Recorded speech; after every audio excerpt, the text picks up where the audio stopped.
In an ideal world, all teammates would work together flawlessly, succeed together, and enjoy each other's company. Wouldn't that be great?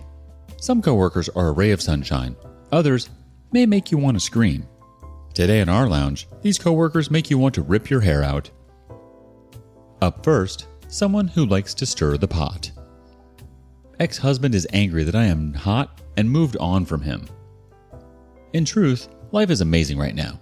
So since my last post, I have dropped enough weight and I am in the best shape of my life. I go to the gym 4 times a week, all the while balancing my job and raising my kids, maintaining my home, along with the pole dancing classes. I'm on my way to becoming a dancer, but for now I am sticking with bartending while doing private dances at the club. I'm making great money. I have even started seeing one of the bouncers at my job. We'll call him Kyle. He's a sweet, caring man who isn't afraid to speak his mind. He's former military. He's really good looking too. Think Jax Teller from Sons of Anarchy. They could be twins. Yes, he knows about my past. Kyle is one of those social media junkies that likes posting just about everything on his Facebook. One night out at dinner, he took a photo of us together and posted it with the caption, "Future wife." As sweet and adorable as that is, I did ask him to take it down as I'm not totally comfortable being on social media just yet, but by then the damage was already done. One of the more cattier girls, Samantha at the club, is mutual friends with my ex, Bill. She knows he is my ex-husband and is aware of the divorce and all of the drama. She is that type of girl that likes to stir up a bunch of crap, then sit back and watch the fallout with a gleeful smile on her face. If she wasn't friends with my boss's wife, he would have fired her a long time ago.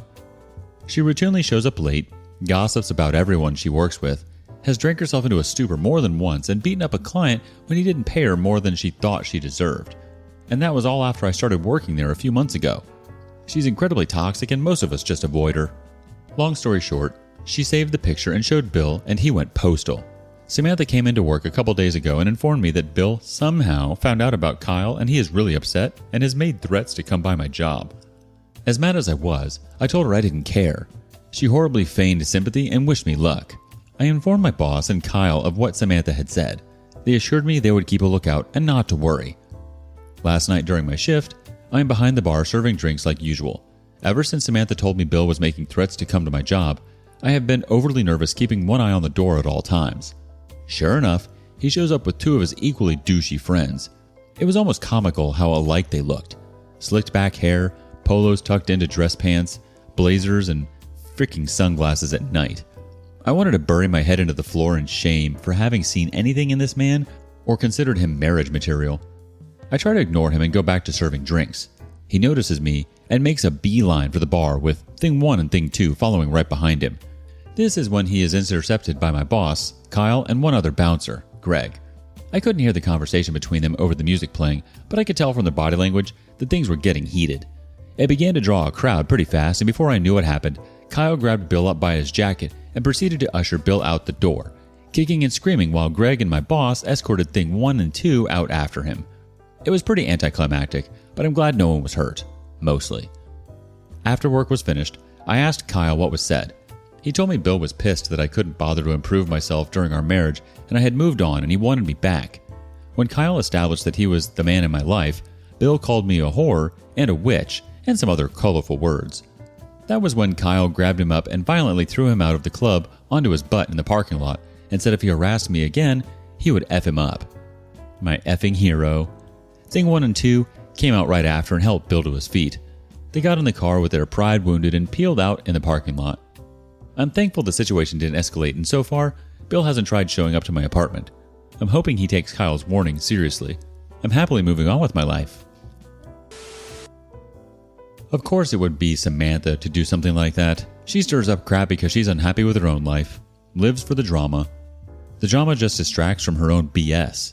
She loves having that gross control over people because her own life is totally out of control. But way to go, Kyle. I hope he continues to treat you well.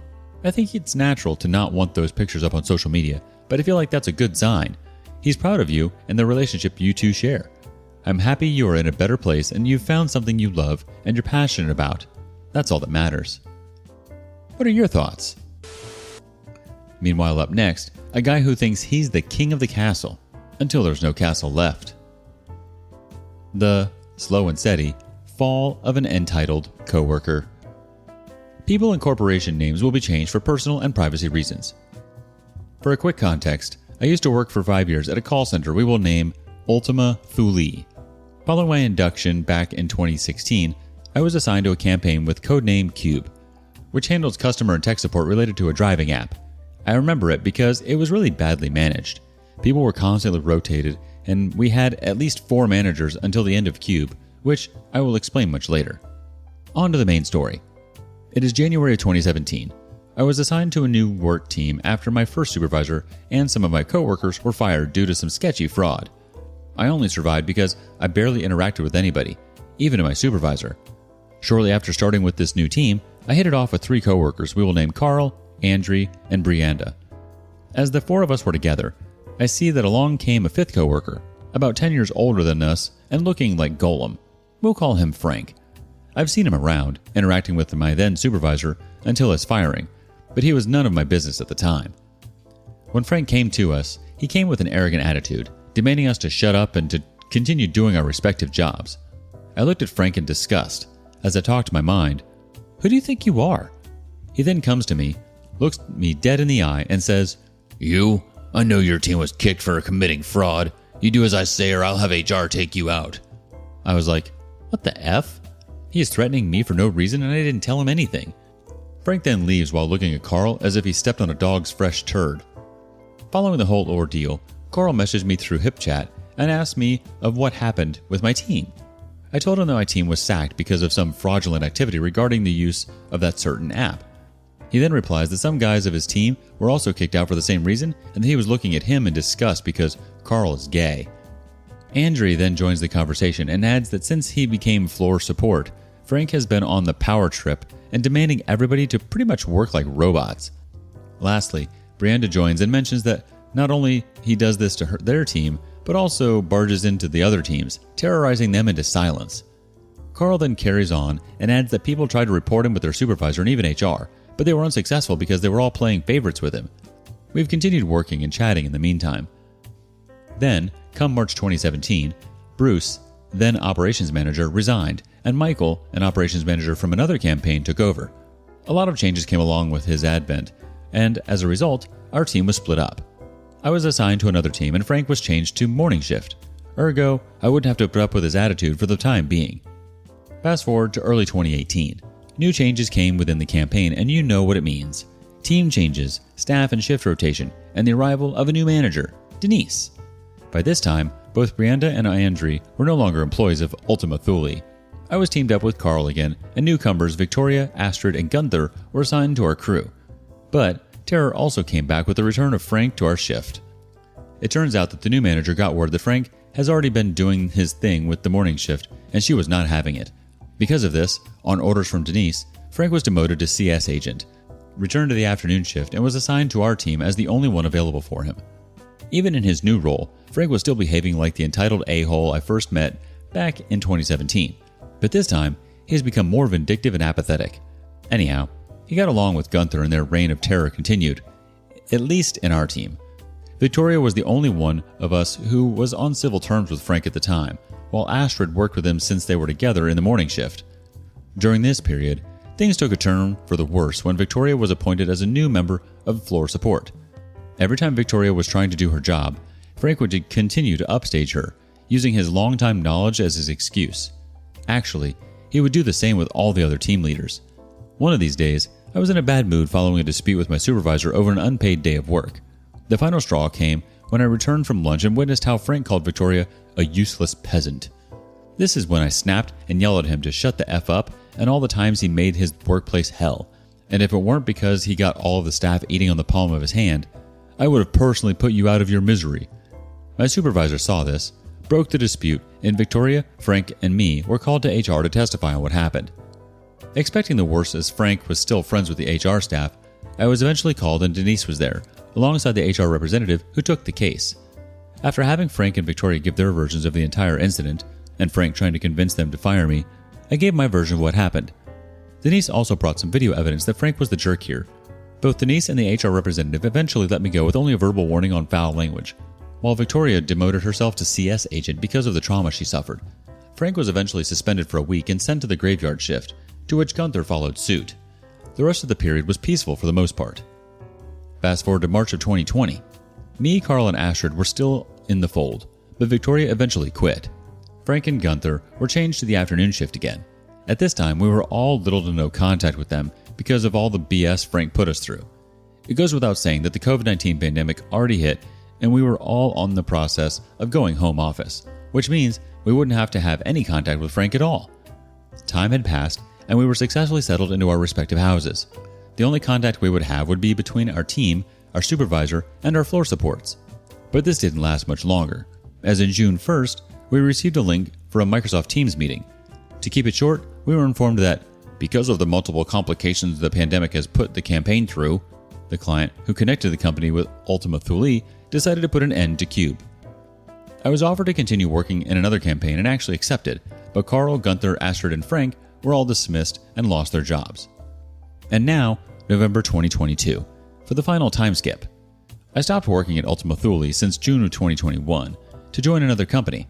Carl threw a small party at his own place, inviting me and former co-workers Victoria, Andrea, Astrid, and Gunther, and to my surprise, even Denise was invited. While having an alcohol-driven pleasant conversation, it was at this point that Gunther revealed Frank's fate. Gunther told us that he had cut Frank out of his life, months after they were dismissed, as Frank was going obnoxious and blaming it on us for his current situation.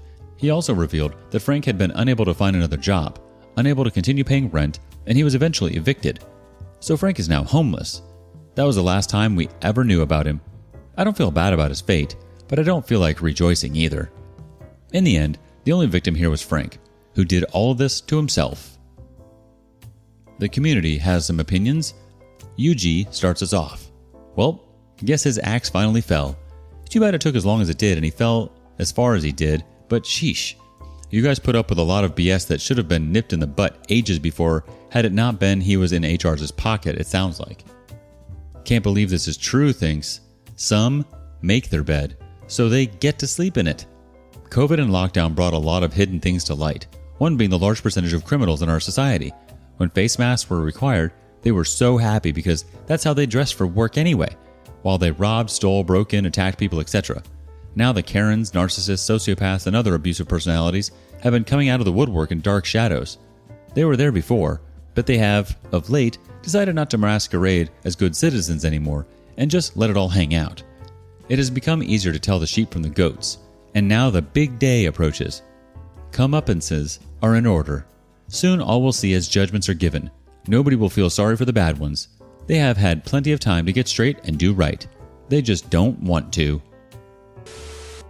Again, Frank is a control freak, loves the feelings he gets when he is in control, and in times like these, it's always possible to go over to the heads of HR. There are services that exist outside of your business that will investigate cases like these, especially if HR isn't doing their job. I find HR works for the company and a lot less for its people. Frank definitely did it all to himself. Unfortunately, they're creatures of their own demise. Did you or do you know a guy like Frank? Let us know in the comments below. Thank you for joining us today on Our Lounge. Before you go, be sure to like and subscribe and hit that notification bell. If you have something you want to say regarding today's content, share that with us in the comments below.